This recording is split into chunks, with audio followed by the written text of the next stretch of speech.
Hi, everybody. My name's Jason. I'm Gaden. I'm Jaden. I'm Eli. And we are the Yahuwah and the Torah channel. And we thank you guys very, very much for being a part of our family, for being a part of our woolly and wild little endeavor out here in the jungle. And we are the people who believe what, gentlemen? We believe the law, sacred canons of our Creator, of Yahuwah, that is His name. It is not God, it is not Lord. His name is Yahuwah because God and Lord are titles. We believe that His commands are still around to this day. His Torah, which is the first half of the Bible, Genesis, Exodus, Leviticus, Numbers, Deuteronomy, they are not gone, that they were never done away with. We also believe that His Son's name is Yahoshua. It is not Jesus because He was a Hebrew man. There were no J's back then. And we believe that He has died for our sins. That's right. All right. And so, gentlemen, how are you guys? Everyone good? Good. Okay, so an update from me for anybody who's, I know a lot of you guys are out there asking about it, not even asking, but like giving me well wishes, which I really, really appreciate, is I think I got about 30% of my vision left. And I've actually gone through this before to where I lost my vision almost 100%. And we know what it is, and we know how to deal with it, I think. And so we are attempting to deal with it right now as we make changes in dietary lives that will do things that will make things better. And so we're struggling today, so if I miss words, I'm really, really sorry. I'm going to do the best I can. I'm going to read this as much as I can until I can't read anymore, and then we'll have to call it for a while until I can't see. This is Yah Scriptures, guys. This is one of the greatest things I've ever had the privilege to touch, to be a part of.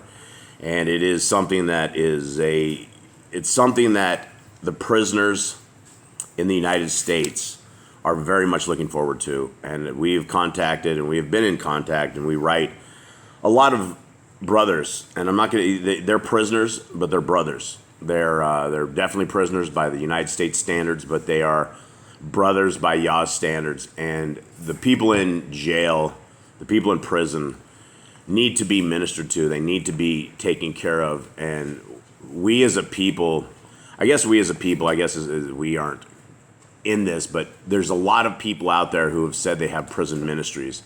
And when you look at it and when you look at the fruits of it, there's nothing there. And it's not bearing any kind of fruit. And the greatest field of opportunity that anybody would ever have is inside of a prison system. If you are looking to touch people, if you are looking to help them, if you are looking for an opportunity when they're going to accept most what they get, and again, they won't accept most of what they get, but they will be more receptive than when they are usually in the streets and their grind doing what they are doing. And so we have an opportunity that these guys, when they are in incarceration, that we can minister to them. And this is what the Scriptures is all about. And this is why we have the Scriptures. And everyone who purchases the Scriptures, we're able to get one full Scriptures into the prisons. Now, these will be in your guys' hands in the middle of June. They will be to us June 1st. We have our dummy copy that is, it's actually not Scriptures, but it looks just like it. It will be here very, very soon. We'll put this up on video and show everybody what it looks like. It's 103 books, guys. It's 14.5 font. It was for people like myself who can't see. And any chance of seeing very soon will come to something like this. So, guys, this is available, $70. Guys, get your pre-orders in if you will. We'd appreciate it. And we are doing everything we can for our brothers and sisters in chains. You guys can download this absolutely free of charge. It is a free PDF. You guys can grab it. Send it in email. Send it to everybody you know. It is, again, one of the greatest English translations that is out there because the name of our Creator, the name of His Son have been fully restored, along with all of our forefathers, along with all of this. There's also there's Mac versions of this all available. eSword is all available.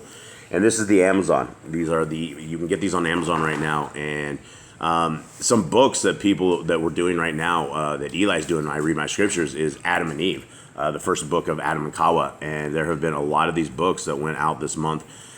It is a great, great book. All of these books are fascinating. All of these are tremendous. All of these are additions to Scriptures, and every one of these books backs Scriptures up. There's nothing I've ever found in any one of these books that ever goes against Scriptures. In fact, it basically it's other details. It's things that we wouldn't know, and it's available right now. And every one of the profits that go from this on Amazon also go into our Brothers in Chains. We're also looking for anybody who wants to do a donation to getting these particular books into the prison. We still want to send a grip of them into them. If anybody wants to do that and help facilitate that, I will help facilitate that if you will do the donation part. jboss008@gmail.com is where you can get a hold of me, and we have lists of guys right now that we would like to get these books to, so they're just waiting on people who are willing to help.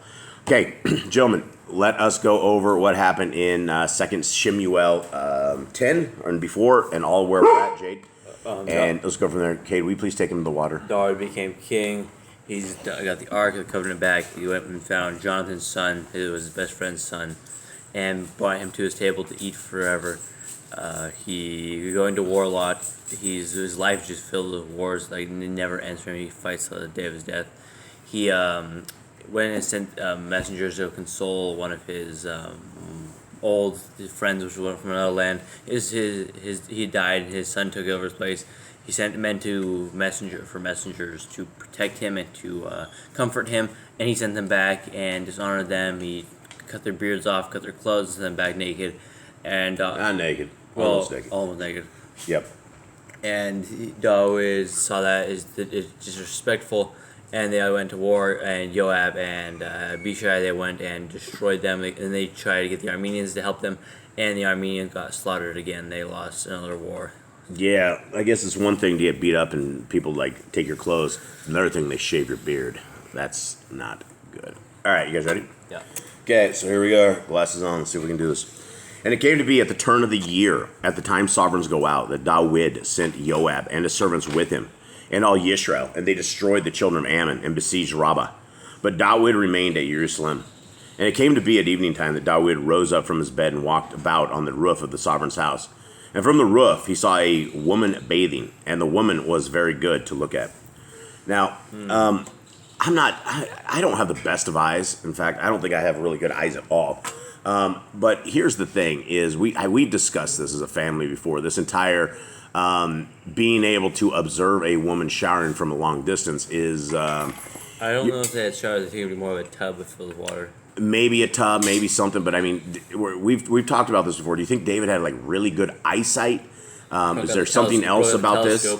So yeah, telescope. Like his next door neighbor, he looks over. Yeah, maybe it's really close. Something like maybe they bathe on the roof there in those days or something. Maybe they bathe on the roof, but I mean, even then, you would have to be really close. You think David was a sovereign, right? This dude's a sovereign. He's going to be up in his own little castle, his own little place. It's not going to be near the rest of the peasants, right? You're not going to pull up a house right next to the place. Well, you're right. It was one of his soldiers. Maybe he was near. Maybe he lived near the palace. Maybe. I don't know. Either had really good eyesight or something else is going on. Let's continue. Yeah, binoculars back in the day. Okay. And we've discussed this as a family before, so these are just interesting things to discuss. 3. And David sent and asked about the woman, and one said, "Is this not Bathsheba, the daughter of Eliam, the wife of Uriah the Hittite?" And David sent messengers to fetch her. And she came to him, and he lay with her, for she was cleansing herself from her uncleanness. And she returned to her house. This is Boss Clan. We got to discuss all this. This is the kind of stuff that we discuss. So David knew that she was married. He knew she was married. She probably told him, "I can't get with you. I'm in my uncleanness." And for people that don't, you guys probably have zero idea, but like right after this happens is when women become the most fertile. Like this is if you want to have a baby, this is the time. Right? That is the right after cycling and all this stuff. So this is news to you guys. Is this brand new news to you guys? No. You news? Yeah, you told us to. Oh, okay. All right. So here we have David's making terrible decisions. Yeah, he broke one commandment, right? He's about to break one commandment, but he's about to break 2.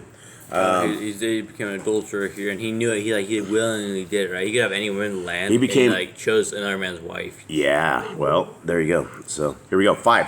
And the woman conceived and sent and informed David and said, "I am pregnant." Then David sent to Joab, "Send Uriah the Hittite to me." And Joab sent Uriah to David. And Uriah came to him, and David asked how Joab was doing, and how the people were doing, and how the fighting was going. And David said to Uriah, "Go down to your house and wash your feet." And Uriah went out from the sovereign's house, and a gift from the sovereign followed him. What do you guys think the gift from the sovereign was? I don't know, something Probably something nice. important gold, Of maybe. course. And the Intense. gift from the sovereign followed him. So Yeah. what do we make of that? Is Well, it's something they wouldn't have, maybe like gold or something, some riches. A horse. a horse? Did he send it? Yeah. What do you do? There's a couple people following Uriah home, Yeah, maybe. trying to. Okay. 9. But Uriah lay down at the door of the sovereign's house with all the servants of his master and did not go down to his house. And they informed David, saying, Uriah did not go down to his house. So David said to Uriah, did you not come from a journey? Why did you not go down to your house? So there's all sorts of bad things that are happening here. There's deceit. There's a ruse. This guy's setting up a ruse. And this is, to this point, we didn't know anything like this about David, right? To this point, we didn't know he had the capabilities of doing this kind of great evil. You could say for the love of a woman, or you could say for the lust of a woman, or you could say whatever. But up until this point, we know him as a Torah keeper, right? Right here, he's a Torah breaker. And not only is he a Torah breaker, man, he's a real Torah breaker. Continues on. House wrecker now. Yeah, he's a house wrecker, Torah breaker, all sorts of things. I mean, it's going to get worse. 11.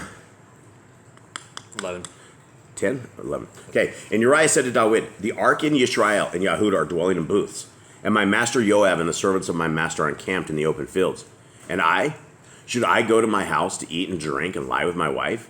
As you live, and as your being lives, let me not do this. And David said to Uriah, remain here today also, and tomorrow I let you go. So Uriah remained in Jerusalem that next day. So David's like, man, this dude is like very loyal. And of all the people, he found the dude that was this loyal. 13. And David called him, and he ate and drank before him, and he made him drunk. And at evening he went out to lie on his bed with the servants of his master, but he did not go down to his house.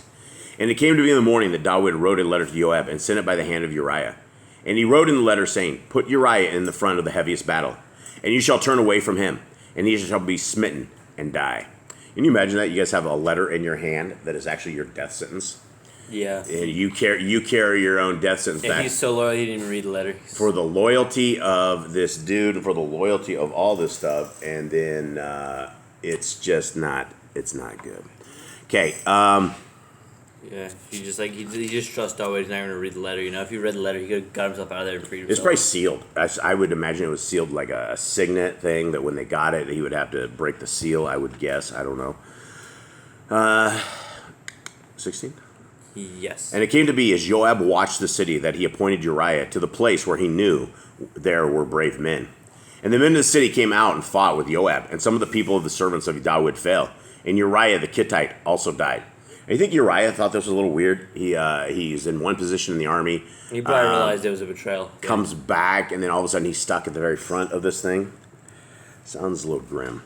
Okay, and Joab sent and reported to David all the events of the battle, and commanded the messenger, saying, when you have finished reporting all the events of the battle to the sovereign, then it shall be, if the sovereign's wrath rises, and he says to you, why did you go so near to the city when you fought? Did you not know that they would shoot from the wall? Who smote Abimelech, the son of Jerubbesheth? Was it not a woman who threw an upper millstone on him from the wall, so that he died in Thebets? Why did you go near the wall? Then you shall say, your servant Uriah the Hittite is also dead. So, Joab's very, I don't know, he knew.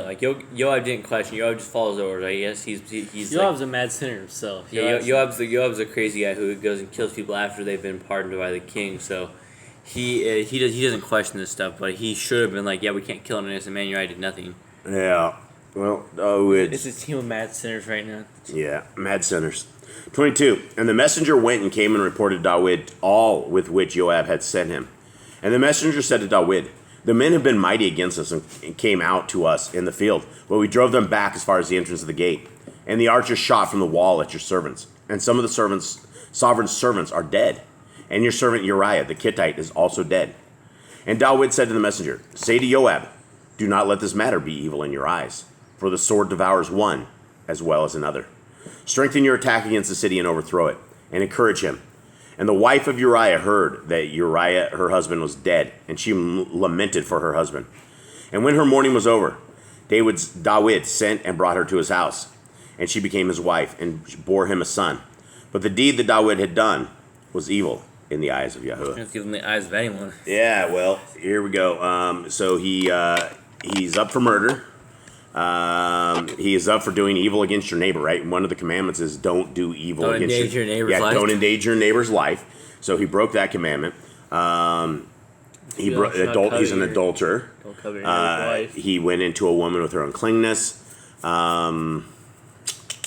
What else? What else did David the Torah breaker just break? I mean, this is a big one. Lust, you know. What lust? I mean, but we don't. Coveting Do we have a his lust wife? command? I mean, it started with lust. Yeah, but I mean, is there a command not to lust? I mean, Yeah, don't cover Hosh- your neighbor's wife. Yeah, absolutely. What else? I don't know.